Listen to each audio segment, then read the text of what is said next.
இது கொஞ்சம் கான்ட்ரவர்சியான கைடன்ஸ், ஆனா உண்மை இதுதான். 10 குழந்தை பெற்றுக்கோங்க, ஸ்கூலுக்குலாம் அனுப்பாதீங்க, ஹோம் ஸ்கூலிங் பண்ணுங்க.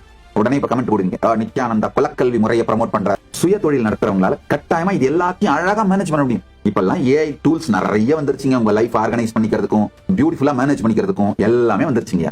அழகா மேனேஜ் பண்ண முடியும். குழந்தைங்களை வளர்க்கறத பிரான்சைஸ் பண்ணி விடாதீங்க. நீங்க வளர்க்கலன்னா சோசியல் மீடியாவும் வீடியோ கேம்ஸும் என்டர்டெயின்மெண்ட் இண்டஸ்ட்ரி உங்க குழந்தைங்களை வளர்க்கும்.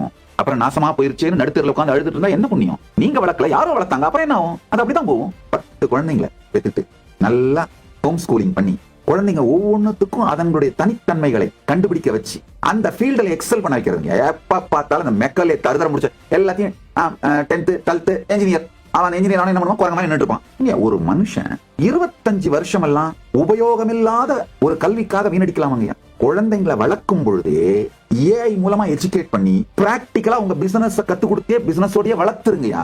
உடனே இப்ப கமெண்ட் கொடுங்க, நித்யானந்தா குலக்கல்வி முறையை ப்ரமோட் பண்றாரு. ஆமா, அதுதான் பண்றேன். லைஃப்ல ரொம்ப சக்சஸ்ஃபுல்லா இருக்க எல்லாரையும் பாருங்க, பிசினஸ் மேன் ஆகட்டும், பொலிட்டீஷியன்ஸ் ஆகட்டும், குலக்கல்வி முறையால் தான் வெற்றி அடைந்திருக்கிறார்கள். செகண்ட் தேர்ட் ஜெனரேஷன்ல தான் எக்ஸ்பர்டைஸ் டெவலப் ஆகுங்க, ஸ்பெஷலைசேஷன் டெவலப் ஆகுங்க. இதான் உண்மைங்கயா. அதனால என்ன பிசினஸ் பாக்குறீங்களோ உங்க குழந்தைங்களுக்கு சிறு வயதுல இருந்தே அந்த துறை அறிவு அதை கொடுத்து வளர்க்கும் பொழுதே அந்த மாதிரி வளர்த்துருங்கயா. சோ இது மாதிரியான ஒரு டைட் நிட் லார்ஜ் ஃபேமிலியா உருவாகுங்க. வாழ்க்கை முழுமை அடையுங்க. இதுதாங்க சனாதன இந்து தர்மத்தின் வாழ்க்கை முறைங்க.